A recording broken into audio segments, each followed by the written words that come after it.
Morgan Riley. McDavid, what a move! What a play! What a goal! Hensky works it in across the line, cutting in on goal, he scores!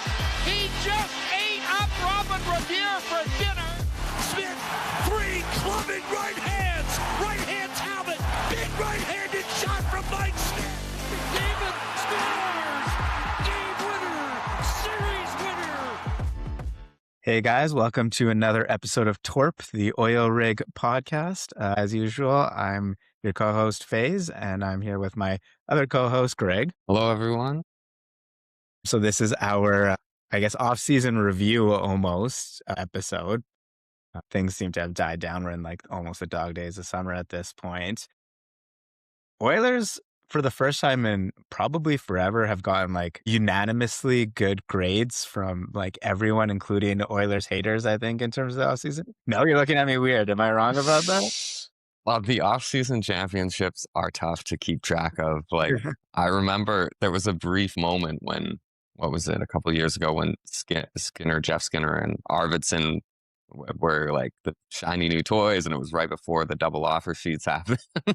That's true. But but so far, Okay, so but, good. like, I think it was like everyone was like, yeah, that looks really good. Whereas I think this year, I think for the most part, everyone's been pretty happy. I mean, I think realistically, it's the Darnell Nurse trade that That's really doing it for you. well, doing it for everyone, I think, to say on a hockey podcast. But I don't know. Like, I think, but when you look at that, I think that's basically what's made people look at the Oilers in a positive light. And I think you and I talked about it last time, kind of about how everyone was saying that Darnell Nurse is worthless and you'd have to pay to get rid of him. So getting a trade where you actually got assets back and didn't actually retain any cap, I think just surprised a lot of people. Not the two people here, but other people. No, it's true. That's definitely like something that a lot of people are happy about. Even some like people in my life that aren't deeply plugged into the Oilers have been talking to me about that. So that's the most controversial point of the offseason might be the new coach, Babcock. Yeah. There's a lot of positivity. Yeah, it's true. I wanted to start off positive. The Babcock thing is, I'm glad we took some time between that and having this episode, because I think otherwise I would have used our swear limit. I don't even know if we have one, but I definitely would have beat that. I don't like it still. I'll say, I guess, trying to put an Oilers positive and spin and whatever on it is, I have liked some of the things that apparently have come about what he said in terms of the Oilers and coaching it in that vacuum of a spot, giving McDavid and Draisaitl less ice time, telling them as well that they've been part of the problem for losing. It's a team thing, saying he wants to give other players roles and things. So yeah, those all sound good. And then you remember whose mouth it's coming out of. I think the fact that DJ Smith is the highest paid associate coach or assistant coach or whatever it's called, that's definitely an interesting thing. And I guess that's the one thing that maybe gives me some, I don't know, like a little bit of this might not be so bad thing, in the sense that it's a built-in contingency plan that has been thought of. I think that if Babcock does what Mike Babcock does, I'm pretty sure actually he probably said those exact words in that interview. Yeah. If he does what he does, you've got your guy waiting there, unlike, I think, like with Columbus, where they kind of scramble to have to replace him. Right. It might also be like, to a certain extent, Smith is the buffer. It sounds like actually Smith is going to be the buffer essentially between Babcock and, players, which obviously is a great thing to have to need for your new head coach. Yeah. I think I put it in our chats, but like my conspiracy theory about this is the Oilers actually wanted to hire DJ Smith, and then they were like, but people are going to give us a lot of heck for hiring DJ Smith in the most important time. So we do it this way. Babcock does Babcock things. We fire him. Everyone's like, well, it's great that DJ Smith is there. Well, like, I know that the DJ Smith is like a classic Babcock assistant and often the good cop to the Babcock. He's got a, we got so yeah. And I think like a lot of the concerning things about Babcock is just like his treatment of people off the ice. So having DJ, like someone who knows him, someone who can kind of help smooth over some of those issues for sure is important. Yeah, definitely notable. I mean, he does have the head coaching experience, so like he should be one of the higher paid head coaches or assistant coaches in the league. Yeah. But yeah, I mean, like as much as it is like a controversial concept of like out of retirement bringing the once disgraced Mike Babcock back is that yeah, I mean, outside of the personality, which is all, I've never met the guy, so I can't speak to any of it myself, but like on the ice he's exactly what the Oilers need, like a defensive tactician. That's something that a huge area where this team needs to improve next Yeah. season. I mean, I guess that's the question though. Is he? And Yeah. I don't know. And I mean, it's just there's a lot of points being brought up about, you know, he only, he only won the one cup with what is arguably one of a great Detroit team. Mhm. Didn't win a series, hasn't won a series since like 2013, and so I think there's some questions about that, and also if the guy's been out of the game now for essentially what, like 6 years, Right. how has it passed him by? But like you're right, I guess, and before all the stuff came out, he was a well-respected tactician and coach, like you said. I mean, and I mean, even Johan Franz, and I think it was said he was one of the best coaches Right. ever. But He's just just one of the the worst worst. human beings. Yeah. Oh, I think the other thing too is Babcock's, interview where he basically was again being like playing the victim almost, and that it doesn't see that he did anything wrong. I think it's very disheartening. Hmm. Hoping that you would see some contrition, maybe not a lot given his Right. ego, but still something. And I don't think that was there. But you know what? At the end of the day, I guess it would be interesting to know how the rest of the team felt. Obviously, we know Hyman, McDavid, Draisaitl were in the room having those conversations and wanted him. It would be interesting to know how the rest of the team Yeah. feels about it. But I mean, the interesting thing is how many former players now, like Frederik Anderson signed, Kasperi Kapanen re-signed, Right. like those guys that have played for him before in Toronto and stuff. So, and Hyman again also played for him. So yeah, who knows? Who knows? But I mean, and once again, the Oilers organization is the one of second chances to put it.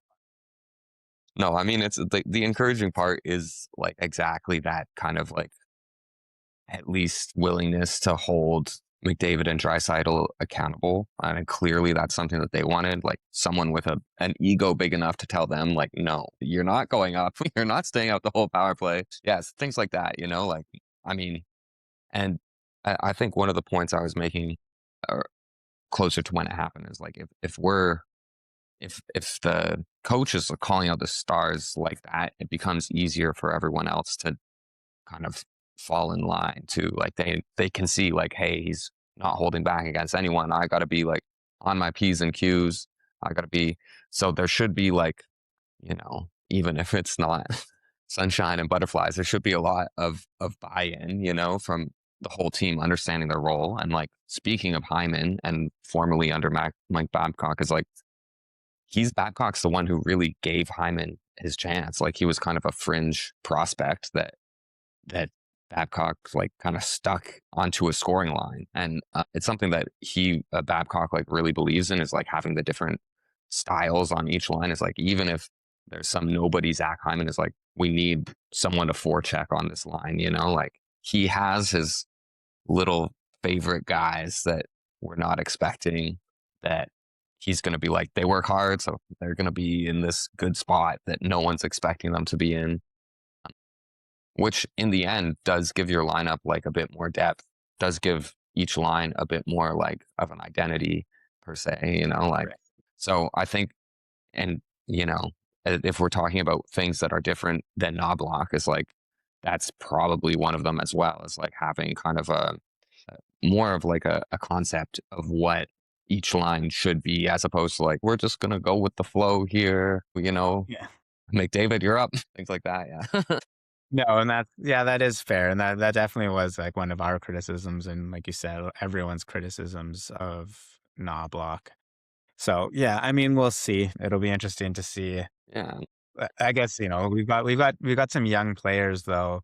You hear these horror stories about Babcock. So you've got some young players in Savoy, Howard, Szymanski, now Muhammad even Emberson and Statsny to a certain extent. Like that's a concerning thing for me almost in that is I mean, you bring up Hyman and that's true, but Hyman also plays a different game. Like maybe Emberson will be fine with his toughness. Szymanski same, but grit and what have you, I should say. Right.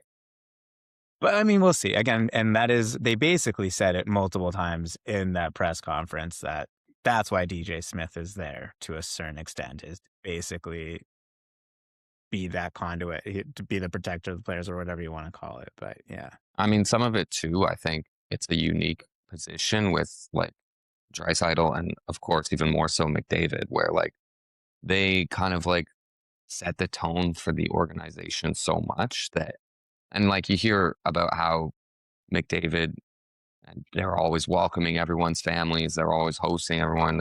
It's like in a way, like if he's got someone's back, it's going to be like more meaningful than even the star players and captains for other teams. Like, Yeah. I mean, it was interesting though, because it's also one of the tweets that comes out. I mean, again, how much stock can you put into a lot of these, whatever reports and stuff? But it was like something along the lines of, McDavid, Draisaitl, Hyman, like believe they could wrangle in or protect the other players and right. stuff. So if that's the case as well, like as long as they are alive to that issue, I guess, and are willing, not willing, like they're willing to actually stand up for your teammates and not look the other way, which as leadership they of course should do. Then again, maybe that helps. I don't know, but it's definitely it's an interesting thing to happen, and McDavid and is going to wear this however it goes. Obviously, we all hope it works out well, but and whether or not it's fair that the organization trotted him and again Hyman and Draisaitl out as saying they're on board. I know some people have some criticisms about that too, and I can definitely see that. But anyway, let's get off that. I'm depressing you, Faze. I'm so Ouch. Yeah. Because I started this also last year, and then now you're making me sad again, remembering. I just keep like, it's a mental, like, what's it called? The block or Yeah. whatever, just being like, that didn't happen.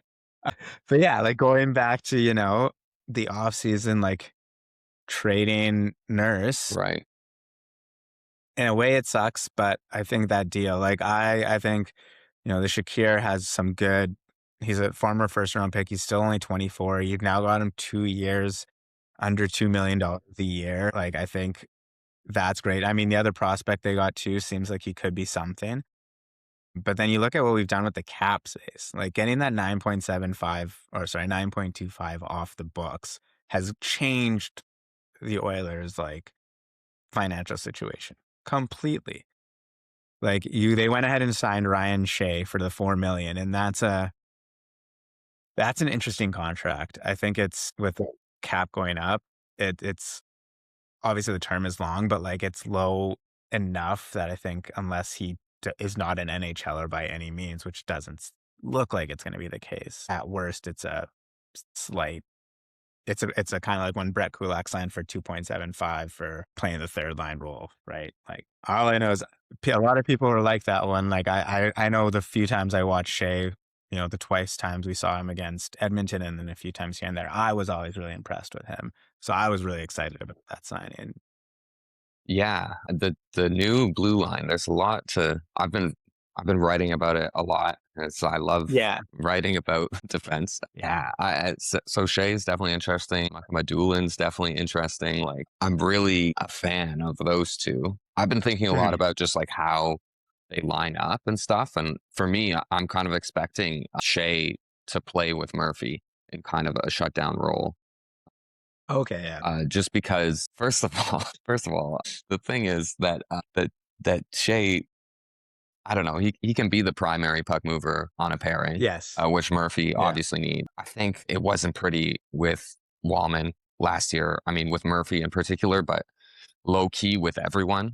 I think it's Mhm. a funny thing that like everyone's so fixated on Nurse and how much money he's making and how much he's really contributing. When it's like he was clearly always ahead of Wallman on the depth chart. No matter how many times they tried to put Wallman ahead of him, they still ended up Well, back at Nurse. and Wallman also had and Wallman had his injury issues as Yeah, well. yeah. So I mean, I have hope Wallman's gonna bounce back. I do too, but it's just something that no one is really talking about. And I think like Wallman, for example.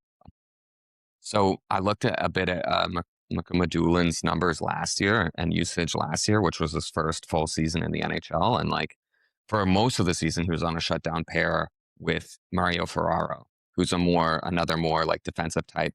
He actually had really a lot better like expected goals numbers, play driving with Dmitry Orlov.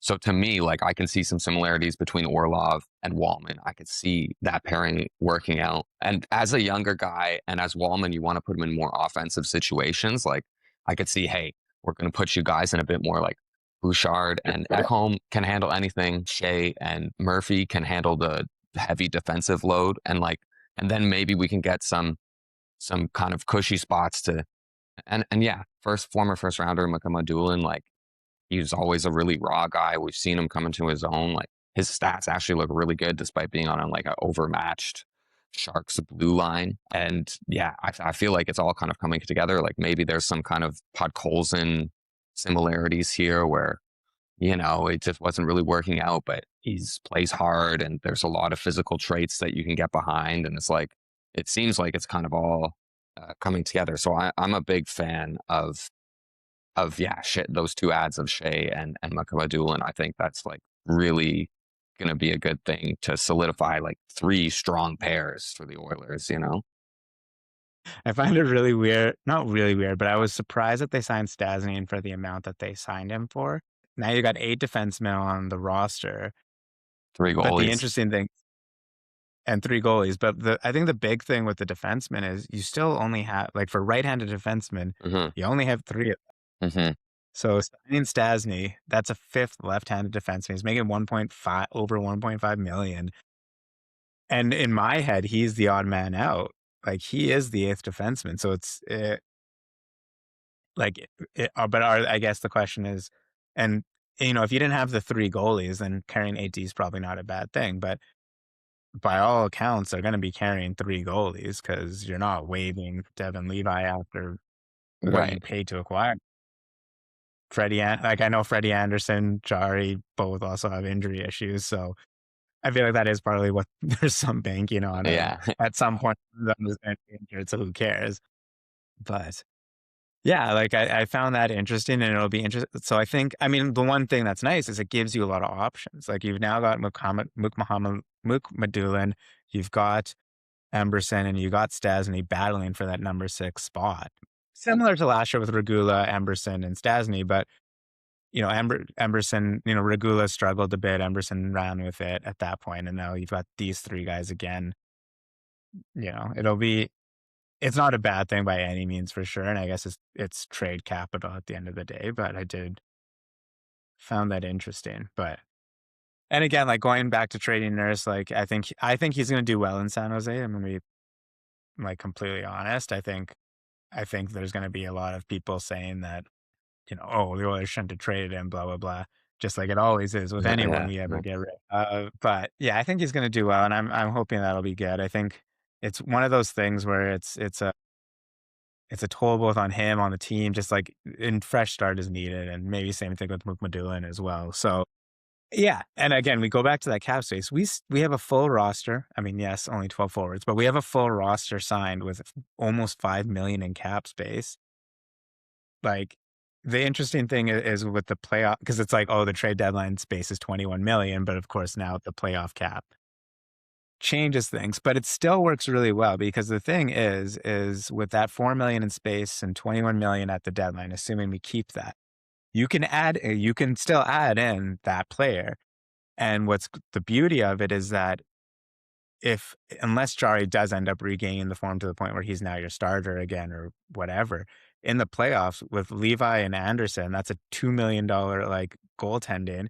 You save that $6 million that Jari's putting in. Guess what? Now you can use that for a $6 million player. And if you already have the $5 million in space, you have an $11 million player that you can acquire at the trade deadline. Like, or, you know, 2 players, but you've got that space. So it's a really good situation, I think. Right. So I don't know if the Oilers are still looking to add or whatever. My hope would be that they don't use maybe that whole $4 or $5 million if they do make an ad right now. Keep some room open. But yeah, I mean, they're in a good spot cap wise, which right before the Nurse trade, they were not. Yeah, no, it's a huge contract to get rid of. And obviously, a lot of like his haters thought, like you were alluding to before, that like you couldn't even like pay enough to get rid of it. So yeah, the fact that like we're talking about useful players that they got back is I don't know, impressive. A testament to like the Sharks. They also signed Trouba, who like was ran out of the New York from the Rangers, and everyone thought he was done, and he had just like a great tenure with the Ducks. Like so, like you were saying, that fresh start, like it can do a lot, like to recontextualize a player in a way, especially something like defense. It's like so much about what you bring and then how that fits into the rest of the blue line. Like, yeah. So good for him. I'm happy that it seems like everyone's going to be better off for it. I think so. I will say it's hilarious. Like Trouba and Nurse, I'm like, if that was a pairing, that is both the scariest pairing, I think, for both teams playing. Because it's like, if you're the opposing team, either of those guys could easily knock you on your ass. Mhm. Like they catch you, you're dead. But at the same time, they are a little error prone, you know, and so they could easily get beat pretty badly at the same time. I think if they're a pairing, they're gonna be a high event pairing. Right. Right. I mean, in some ways, like, yeah, not to turn this into a Sharks podcast, but yeah, there's Yeah. lots of just interesting discourse about like, are you trying to accelerate like a rebuild, and how does that actually end up working historically? And maybe does it matter with the rising cap? And like, they didn't have any defensemen at all, so this is kind of like at least some stability to hopefully like make things easier for Dickinson and the young guys coming up to actually have a chance, as opposed to being thrown to the wolves a little bit. But yeah, No, I think that's true. And I mean, the interesting thing is then like talking about Anaheim, for instance, right. like that Carlson offer sheet. And then the Minchov signing. Like I gotta be honest, like I think Anaheim went from being like One of the most looking at how promising. they played last year to potentially like a team that, you know, talk about accelerating a rebuild. They might have done it wrong Right. because of these contracts, I mean, yeah, leaving themselves.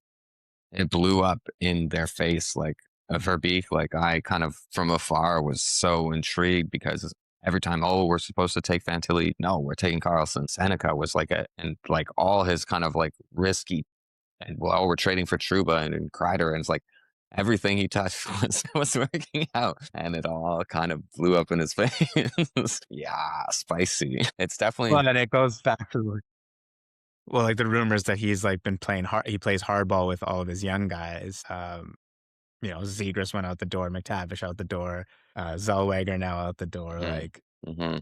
so maybe, you know, I think everyone going into this upcoming year, we're like, well, Vegas is Vegas. Right. Anaheim had a good year. San Jose is On the got rise. smacked Yeah. Greeny. So it's gonna be like, are the Oilers the 4th best team? And now I think it's like Oilers are solidly top 3 now because if you look at Anaheim's defense, it's not good. Wow. And they don't have the cap space. They gotta figure it out something. No, I mean the slumber party continues, right? I mean, we'll see. I think that like, yeah, you never know. I mean, the Kings might have a good regular season, I suppose. They have to be the oldest team, right? Like Yeah. there's no way they're The Kraken, you know, there's some cracking there's some young talent that could start to. But yeah, no, I mean the Oilers, like I think maybe this is part of the tone change that hopefully Babcock is going to bring, is like no more of these slumber party starts to the season where, oh, we're 3-11, oh, no big deal, it's okay. Yeah. Unbelievable, these guys. Yeah, like I think, yeah, let's hope that's the case for sure. Like last year, that really did sink them, I think, because they, unlike the years before where they did catch into gear last year, I think they were always kind of double clutching, even when they did look like they were getting going. So, we talked about it before too. I think the long off season this year will actually be helpful for the team.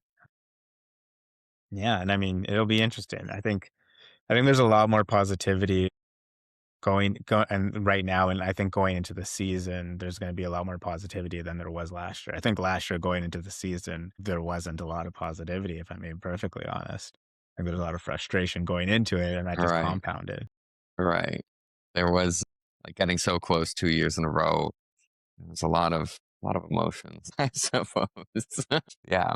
And yeah, there's some room to breathe, some room to maybe like re-examine some of the team's attitudes and approaches. One thing I've kind of noticed with a lot of the prospects too is a lot of them are the same archetype. A lot of them are that like power forward, defensive orientated forwards. And you saw that even in the most recent draft. Outside of Gaston, a lot of the forwards that the Oilers drafted were those kind of low ceiling but high floor defensive orientated forwards, right? So the Latvian guy, I cannot pronounce his name to save my life. Yeah. But the Rudolph Berzalkins, that he's very much like a surefire kind of bottom six guy who should slot in nicely, add some grit, add some physicality, and add some play supporting.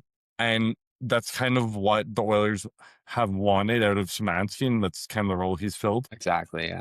And even with a guy like they extended Dak recently, right? And he plays that same kind of gritty, in your face grinder / two-way forward type role, right? Mm-hmm. And like, okay, at what point though do the Oilers have to go back to like really focusing on drafting skill again? Like I know they look at it and they're like, you've got McDavid and Draisaitl, obviously Howard, Savoy, Right. but like you got to replenish it again. Like with Holloway gone, for instance, that was kind of your Yeah. They did get Gastrine, like as you were saying, Tyler, where it's like Yeah. he's more of an offensive like dangler kind of type, you know. But it's a good point. I mean, we did see something like the opposite of what we're talking about when they traded Sam O'Reilly for Isaac Howard, Yeah. you know, which I don't know if they're having regrets about or not. I don't think so.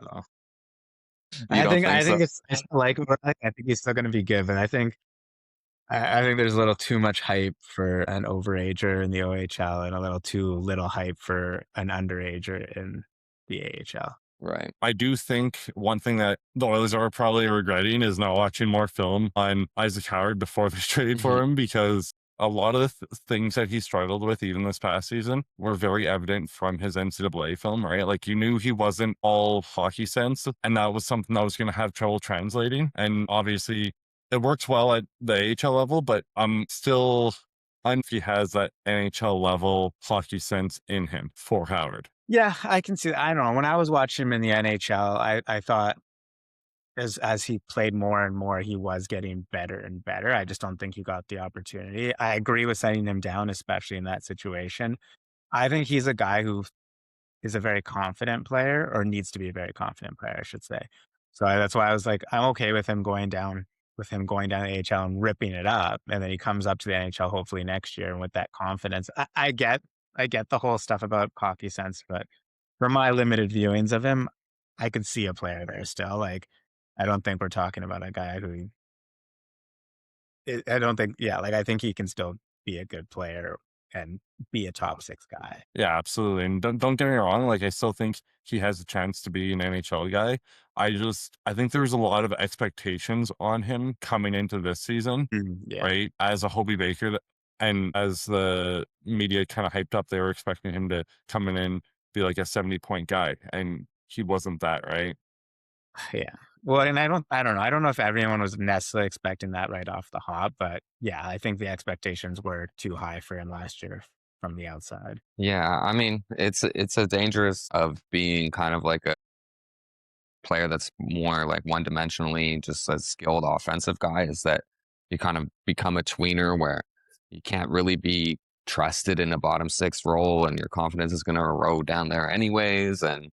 But you got to be able to put up enough points to like warrant getting, scoring looks every game. So it can be like, it's a dangerous archetype of player to like it to be. It can be tough because yeah, it might depend a lot on what role is even open on the team, you know? Yeah, and it kind of goes back to that thing that we were talking about earlier about just that skill and then I guess hard skill, right? Soft skill versus hard skill. And Howard, he played very well in the AHL this past season, but he's the type of guy where if he's not scoring 2 or getting 2 assists, you don't really notice him all that much. And as both of you guys have kind of said, like in that bottom 6 role, he's not going to be dependent on as a scorer. So you're kind of relying on him to be a player he really isn't. And how much of his lack of success was more or less due to coaching choices rather than the actual player that's there. Yeah, I mean, at the end of the day, he's not going to be a bottom 6 guy. He's going to be a top 6 guy, or he's not going to be an NHLer.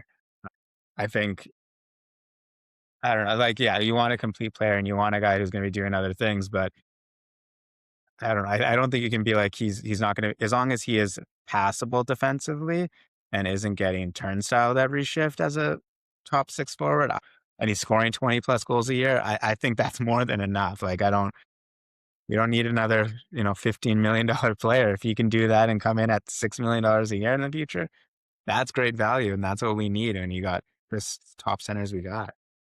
Absolutely. And speaking of some guys that could come in and slot in the near future here, I kind of just want to talk about some of the underrated prospects flying under the radar that maybe not everyone has seen or really heard of in oil country. And you guys are welcome to chime in if you have additions too. But one guy that I was really impressed by this last season was David Lewandowski out of Saskatoon there. The main question coming into this season was he has physicality, he has the wicked shot, his skating's passable enough. Is he going to find that offensive consistency? And boy, did he ever. He was one of the driving forces of that Blades team. And he's another guy where he's that Josh Szymanski type, like 2-way forward, physical, power forward type guy who's going to go in and be a reliable, I believe, third line guy of the future. Do you think he has the offense to like push up and be a second line guy? So it's weird because if you watch him, his shot is unreal. It's just, can he get into those offensive positions enough, or can he, I guess, manipulate or have enough offensive deception to be a consistent generator in that role, right? But I think the floor is very high for him. As I said, I think he's realistically a third line guy. But for a 4th round pick 2 years ago, that's certainly not too bad. That's kind of a dark horse and a little bit of a gem I think they found there. So what you're saying is we're probably not going to get a Lewandowski, Draisaitl, Szymanski line at any point in the future. Probably not. But hey, maybe if I'm wrong, I'm not going to be upset type of deal. I think, and you mentioned the Team Germany stuff, I think he will have Lewandowski and Szymanski and Draisaitl will have to be prime contributors for Germany, even at the senior level. So I wouldn't be surprised if you see him in the top 6 in the World Championships, for example, for Team Germany, right? But kind of moving on to one other guy that really impressed me this last season was Asher Barnett. He plays out of the University of Michigan for in the NCAA there. He was a 5th round guy in 2025, and he was one of the guys that we came in, really the hopes weren't too high, and then he kind of just blew us all out of the water. Right. He made Team USA for the World Junior Championship. He was a consistent shutdown guy for the University of Michigan and slowly crawled from like their seventh defender to like a reliable like top 4 guy. And I think as he matures and as he ages and grows more into his like 6'1" frame, yeah, there is going to be a quality shutdown guy there for him. And I know we're kind of like picking straws here, but for a 5th round guy, I think he realistically could be like a 3rd pairing guy.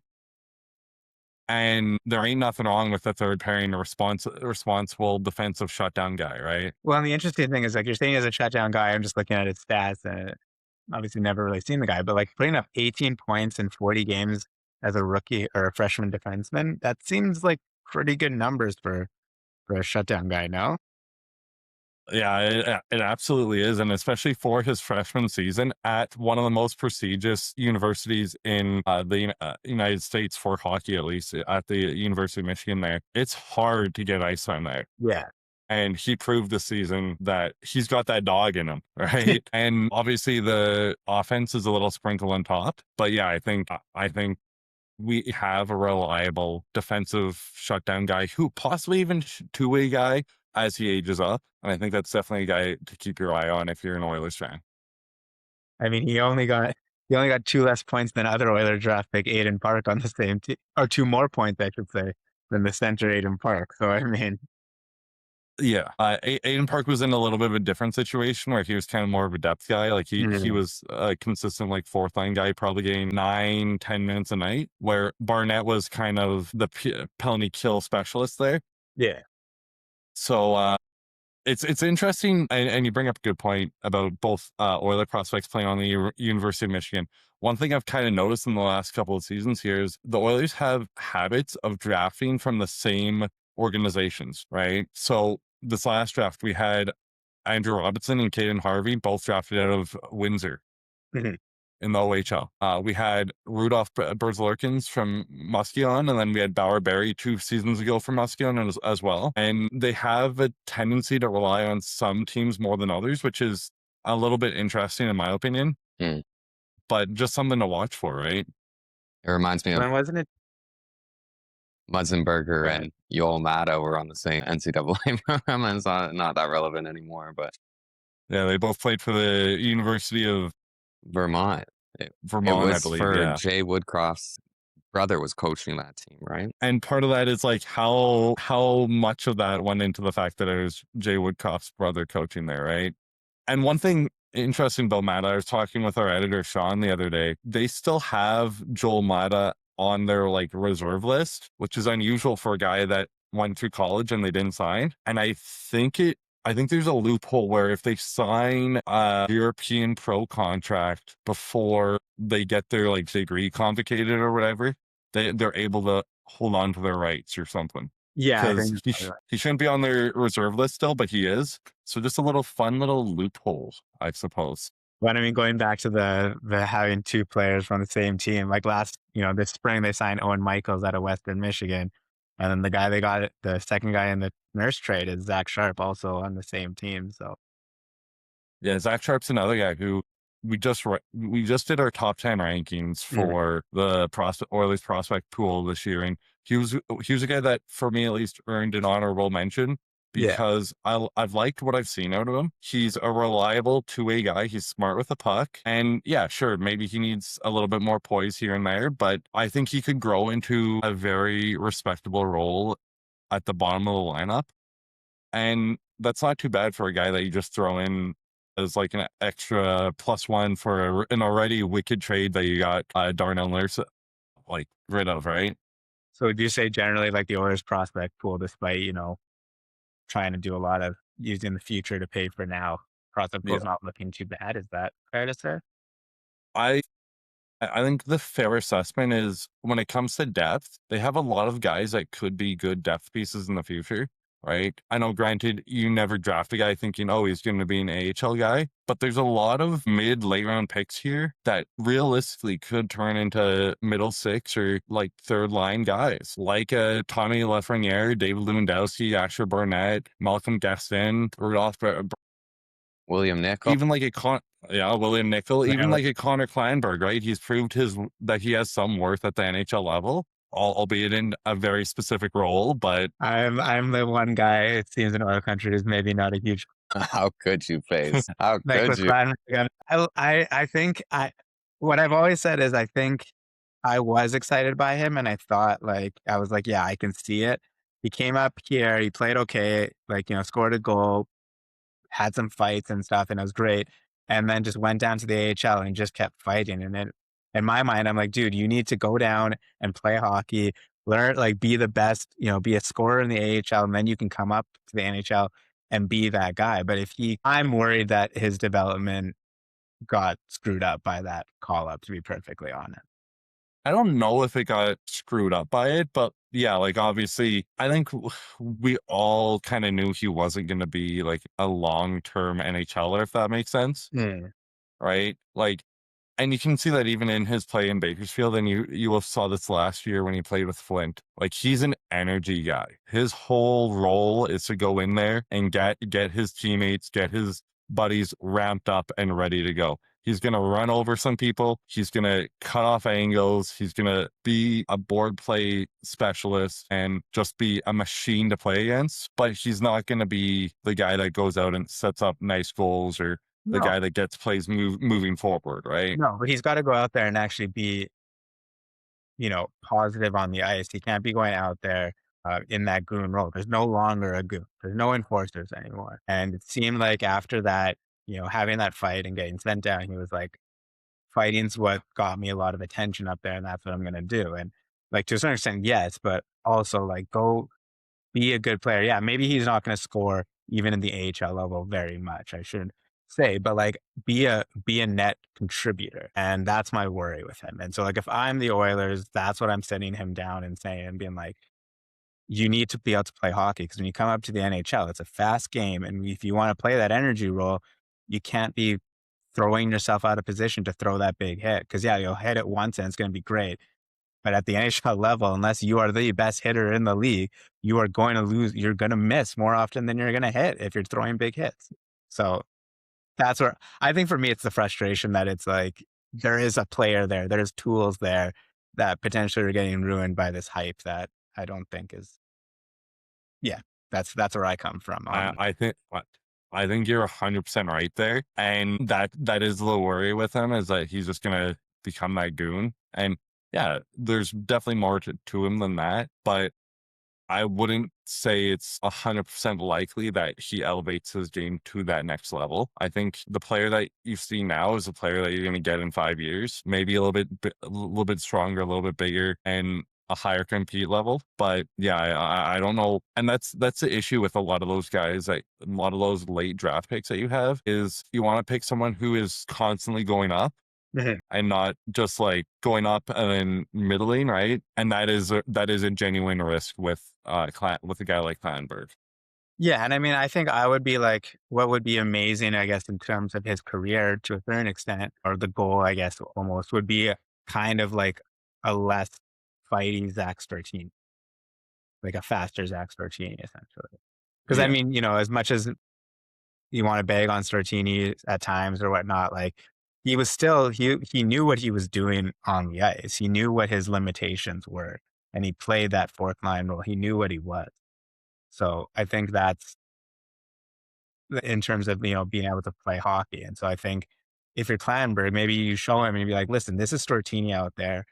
Look at some of his however many highlights Stortini has, but like, watch him play and watch, watch those kinds of guys on how these tougher guys who are less skilled and who maybe shouldn't be in the NHL from a skill basis were able to make decently long careers. It's because they thought the game, they knew where to go and stuff. And one thing that I find interesting too is we have a guy like Zach Hyman, right? And I think Hyman could be the perfect role model for a guy like Klanberg, right? I'm not saying they play exactly the same game, but I'm saying like if he does get another spell in that with Oilers this upcoming season or something, I say a guy like Hyman who has that more finesse with hard skill takes him under his wing and goes, hey kid, like this is what you need to do to be a successful NHL.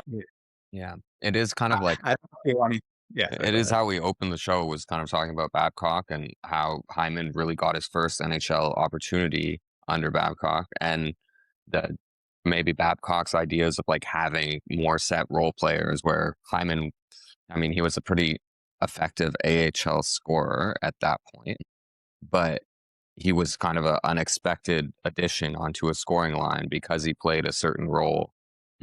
And the other thing that Hyman did really well that I think like speaks to what you're talking about is that every year, like especially before he came to the Oilers, we saw Hyman adding tricks to the tool bag, like different little puck moves, different little hesitations, different little like ways to hold on to the puck longer to be more effective with the puck, because his effort level was always elite.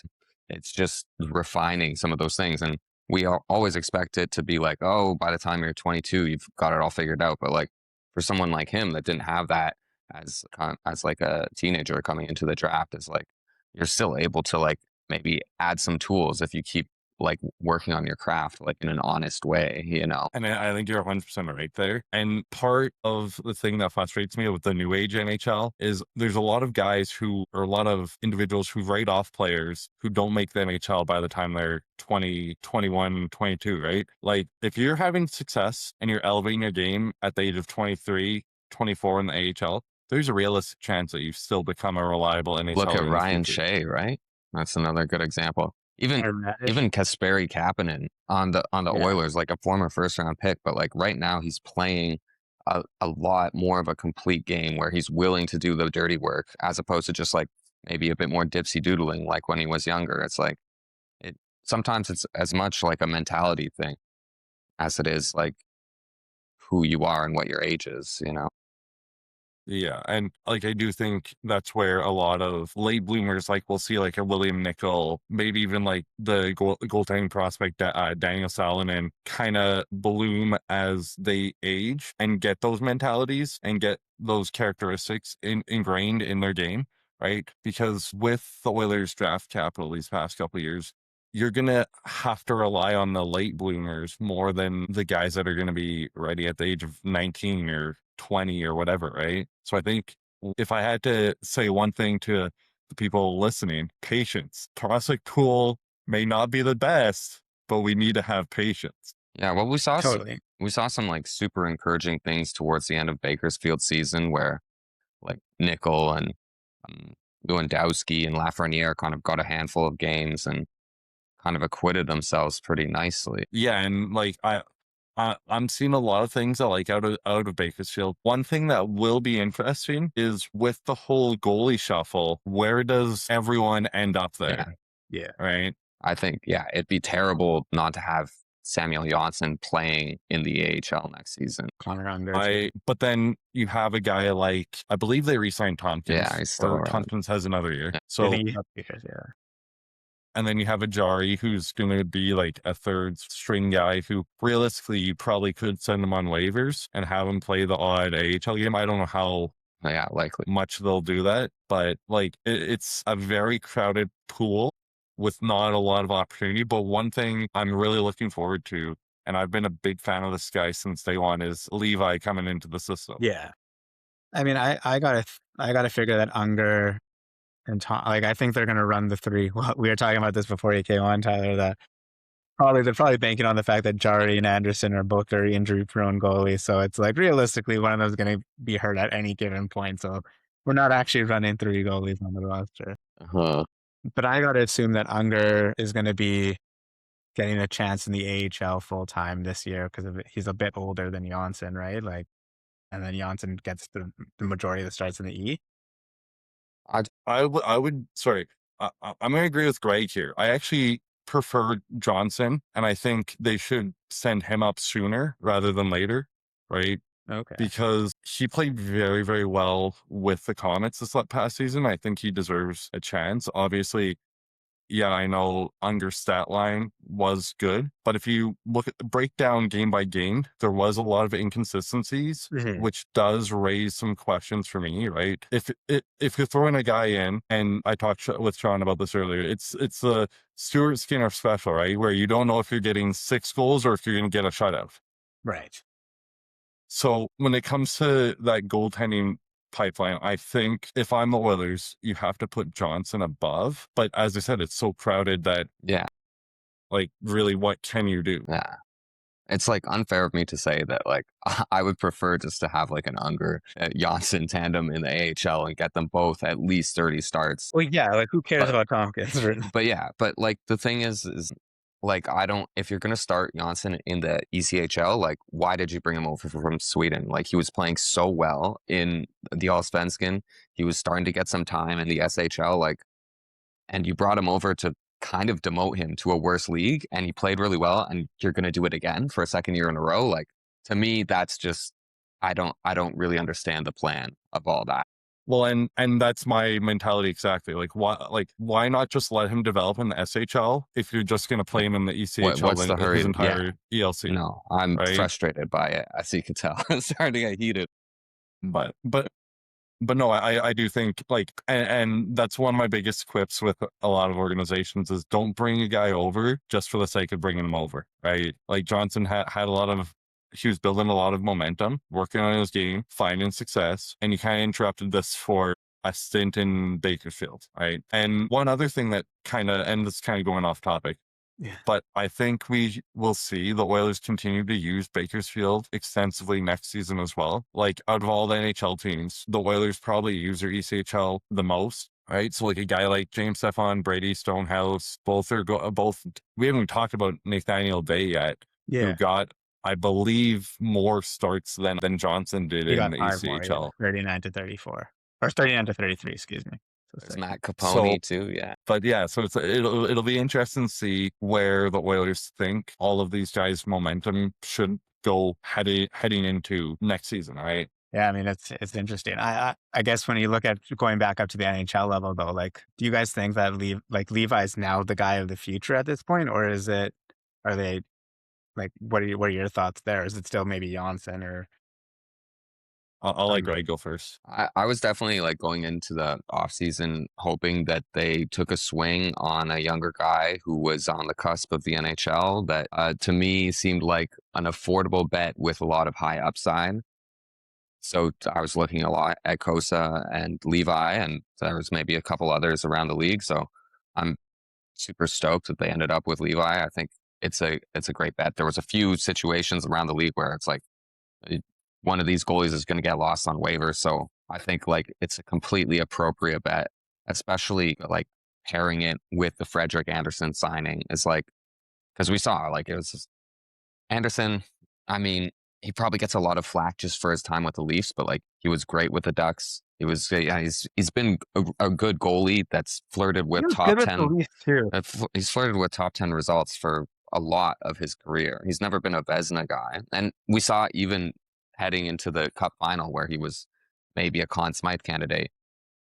That said, he hasn't been able to like keep it up and finish the job done. Like Carolina's basically needed to carry 3 goalies because he's injured all the time now.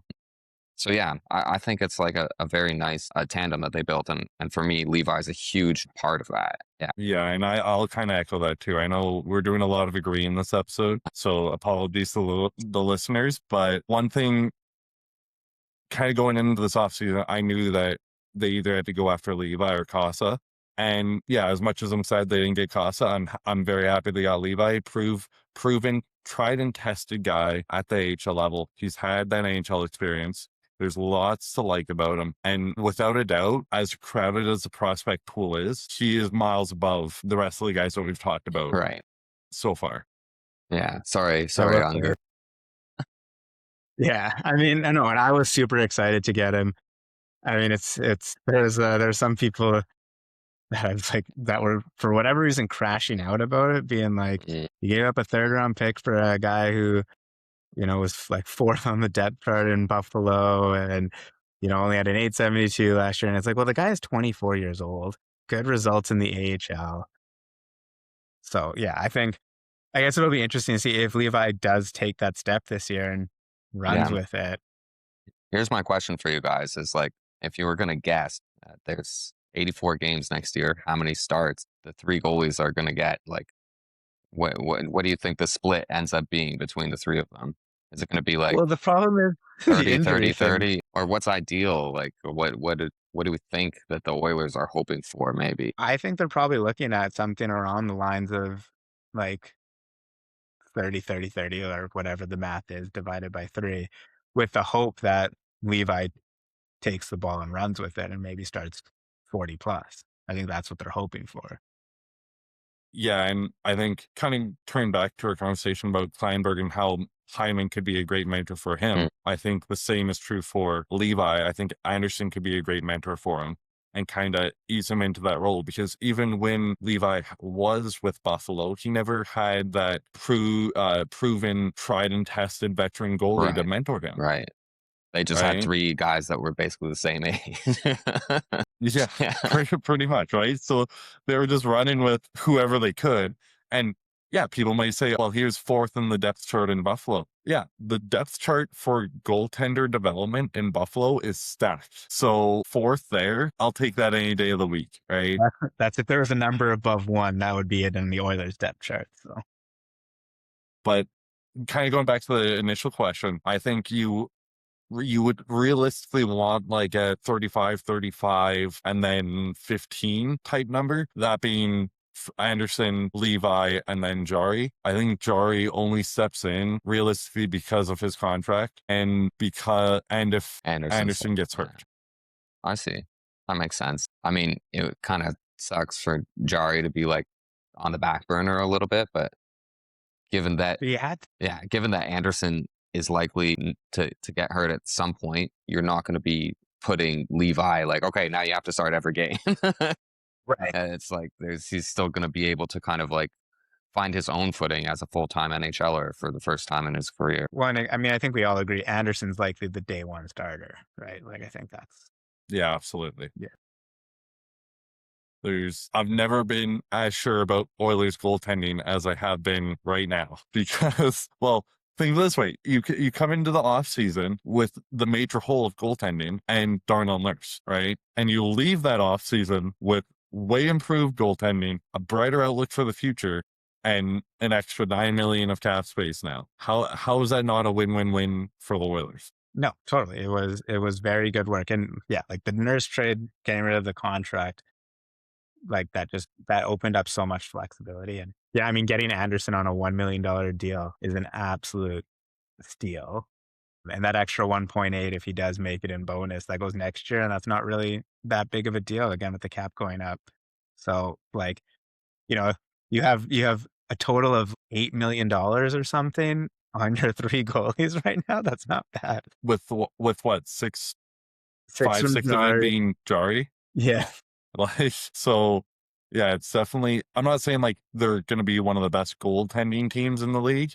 Mhm. I think they'll be respectable, but it's definitely looking a lot more confident than it was this time last year. It's actually 7.1875 for the 3 goalies.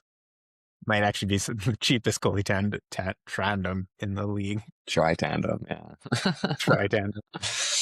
Yeah, I think, we'll see how it goes, obviously. I think, I'm signing Colton Dach as well. I'm really happy they got that done. I think he brings a lot. Like, as another guy who maybe Klanberg should be looking to replicate, it's Dach. Obviously, Dach is more skilled, but like...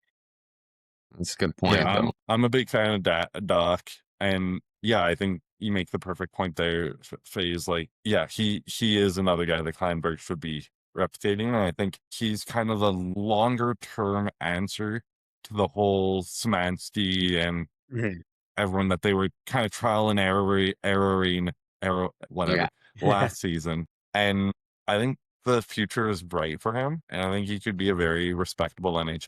I think so. And I think getting him for 2 years, just like getting McMullen in for 2 years, those are smart contracts. They give you that extra year. So if the guy doesn't pan out, then whatever. But if he pans out, again, in terms of cap space, like you've really saved yourself some powder for the next couple of years. So I think there's some good bets in here. And I like that the Oilers have gone away now from that 2-year span of, trying to get the cheap veteran guys who are just looking for a cup and going back to some younger guys, going down the Podkolzin and Kapanen route, where you can see that they can provide a lot of value. And if it works out, like you're golden. It's always a good day when you get better and younger at the same time. And cheaper. And cheaper. Even a guy like Mukum Doolin, who they got from San Jose there for Nurse, I think realistically he can step in and play the same role Nurse did. Yeah. For what, like $7 million cheaper? 8.5. Yeah. No, it's good right now, at least. We'll see how things actually play out. But on paper, I think definitely got to give the Oilers an A grade, I think, for the offseason. Well, A-. Could have been an A+. It wasn't for freaking Vegas. It would have been an A++, that's for sure. I mean, Off-season championships don't matter, but it's a good time. It's a hopeful time for sure. There's a lot to feel good about. I don't know if I was on the podcast this time last year, but it definitely seems like we're all a lot more positive, right? And yeah, it's the future's looking bright as long as the Oilers don't become their own worst enemy. Which they never do. Never. Never. Yeah. Well, I mean, yeah, like I think it's nice to look at it as on a positive, like the weak spots on the team. There's still question marks, I would say, but I don't think there's weak spots, but they've left themselves some room, at least, like I said, that if there are weak spots, you can shore it up. And, if you've got this prospect pool that's, decent enough anyway, maybe like you have some ammo if you do need to shore it up. If Tyler, if you're this, gung ho on some of these guys, you got to think, Yeah. especially if these are low ceiling, high floor guys. NHL GMs love those guys. So, if you're high on these guys, I'm sure there's someone out there who would trade established players for them.